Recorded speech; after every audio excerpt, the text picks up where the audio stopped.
हिमालय की ऊंचाइयों में स्थित कैलाश पर्वत पर शिव पार्वती का दिव्य निवास था।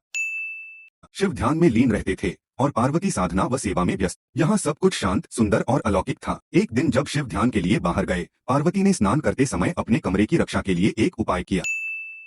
पार्वती ने उपटन और चंदन के लेप से एक सुंदर बालक की मूर्ति बनाई। वह अपने हाथों से लविंगली उस मूर्ति को गढ़ती हैं, फिर उसमें प्राण फूंक देती हैं। वह बालक धीरे धीरे मुस्कुराता है और जीवित हो जाता है। पार्वती उसे गणेश नाम देती हैं और आदेश देती हैं कि जब तक वह स्नान करें, कोई भी अंदर न आए। गणेश अब पूरी श्रद्धा से माँ की आज्ञा का पालन कर रहे थे। वह द्वार पर खड़े हैं, हाथ में दंड, चेहरा गंभीर और मन में अडिग विश्वास। जब भी कोई अंदर जाने की कोशिश करता, वह उन्हें दृढ़ता से रोकते हैं। एक बालक जो माँ के आदेश को सर्वोपरि मानता है। शिव जी जब ध्यान से लौटते हैं तो वह बालक द्वारा रोके जाते हैं। उन्हें यह नहीं पता कि यह उनका ही पुत्र है। बार बार समझाने पर भी गणेश नहीं मानते। तब शिव का क्रोध बढ़ता है। गणेश और शिव के बीच दिव्य संघर्ष होता है, जहाँ बालक वीरता से लड़ता है। यह दृश्य साहस और कर्तव्य की सर्वोच्च परीक्षा को दर्शाता है। शिव अपने त्रिशूल से गणेश का सिर काट देते हैं। आकाश गूंजता है, धरती कांपती है।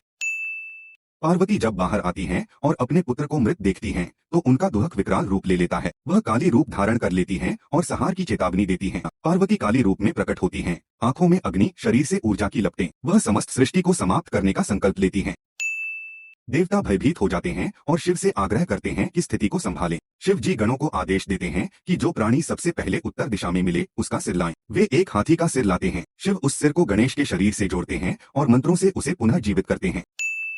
पार्वती की आंखों में आंसू हैं, लेकिन अब वह आंसू खुशी के हैं। यह दृश्य पुनर्जन्म और क्षमा का प्रतीक है। शिव गणेश को आशीर्वाद देते हैं, तुम सबसे पहले पूजे जाओगे। हर शुभ कार्य तुम्हारे नाम से शुरू होगा। आकाश में पुष्पवृष्टि होती है। यह दृश्य भगवान गणेश की दिव्यता और सम्मान को दर्शाता है।